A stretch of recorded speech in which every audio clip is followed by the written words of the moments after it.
Good morning, advertising and marketing executives. I'm sure we are all familiar with television advertisements, right? Well, a television survey taken by our team on the Saturday the 5th of May 2012 revealed that 16 minutes per hour was spent playing television advertisements. This makes television marketing a successful platform for effective communication. Our company, Paper Inc., has recently launched a new budget brand of office supplies called CopyCat. We have chosen this name because it is a phrase widely known in Australia's culture and therefore would be relatable to audiences. It also resembles the nature of the line of products we are selling. However, we have decided to focus on copycat budget paper to advertise on television. We have organised this presentation into 3 sections: brand, communication to audiences, and communication techniques used within the advertisement. By the conclusion of this presentation, we hope that everyone will have a firm understanding of our brand, product, and advertising plan.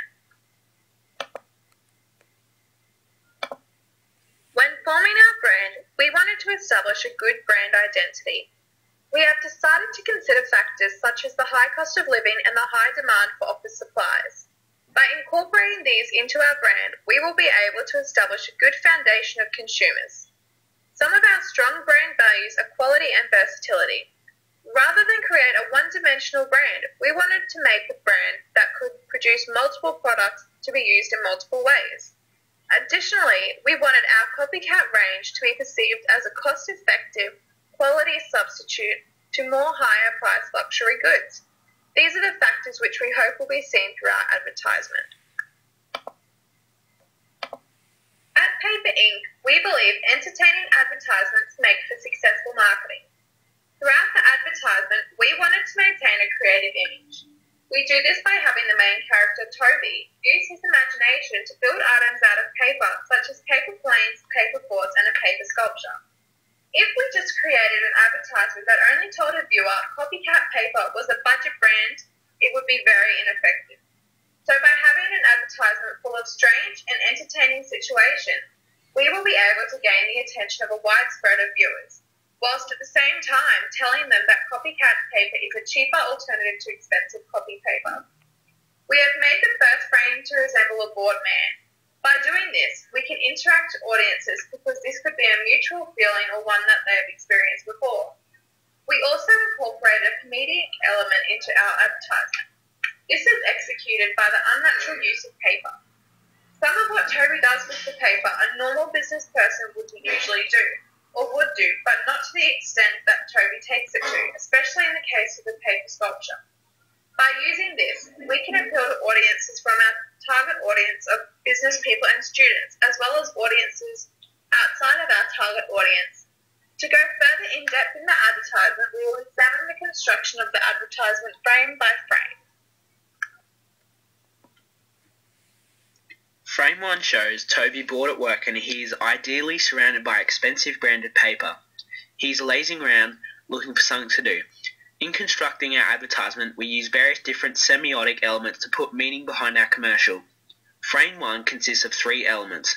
The first is Toby's face. His hand and the slant of his face have been positioned to trigger a sensor in the audience that correlates with the feeling of boredom.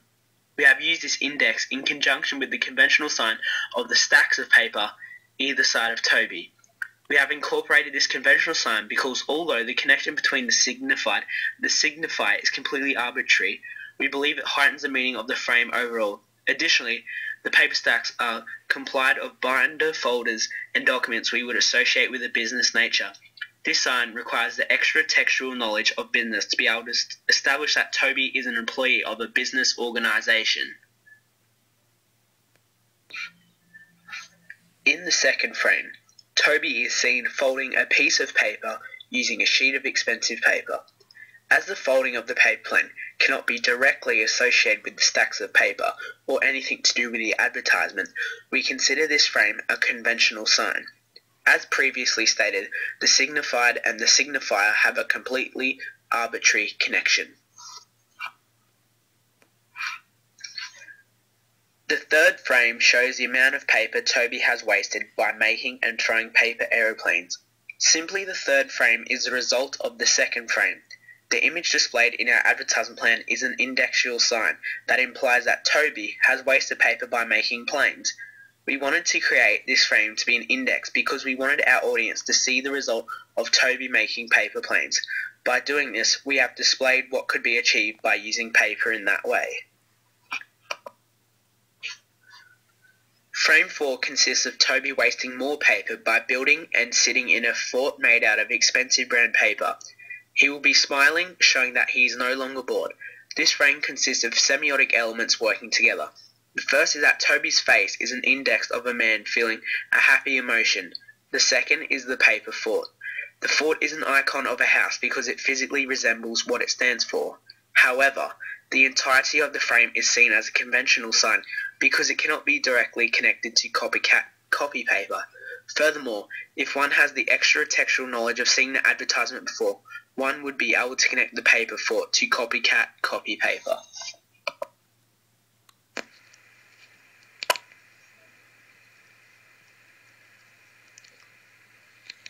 In frame 5, Toby is seen wasting more paper by creating a sculpture of himself using expensive copy paper. Toby is very proud of himself for creating such a masterpiece. The first sign in this frame is Toby's face. As said before, his face is an index of a happy and proud man. This communicates to audiences that Toby is proud of his work, and they too could be proud of creating a paper sculpture. The second element is a conventional sign, and it is the paper sculpture. This is a conventional sign because it cannot be directly associated to the paper advertisement.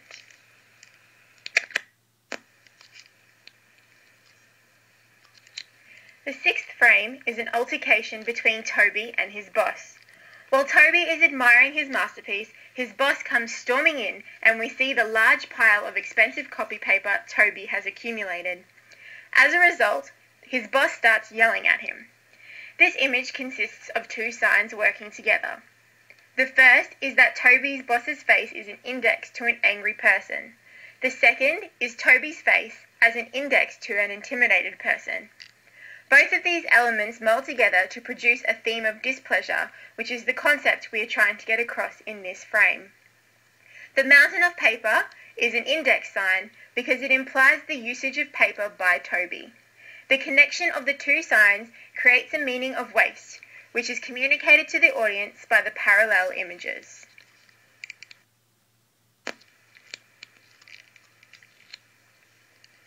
In the last frame, it is a blurred out shot of Toby being yelled at by his boss with the CopyCat slogan and the words, "CopyCat budget copy paper.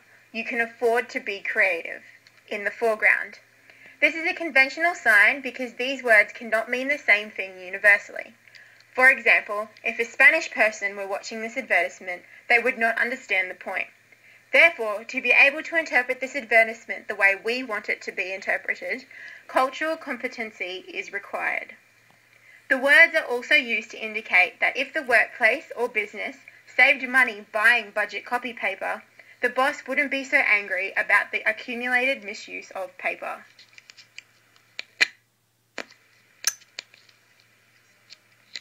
In conclusion, ladies and gentlemen, we believe that this advertisement will be successful in conveying our brand, product, and intentions to the intended audience. By constructing each frame with multiple semiotic elements, we have produced meaning which audiences can withdraw from watching the advertisement. It is clear that this advertisement would only be successful in Australia because of the intertextual references to Australian life. We believe we have strategically produced this advertisement to provide effective communication to audiences. Thank you for your time today.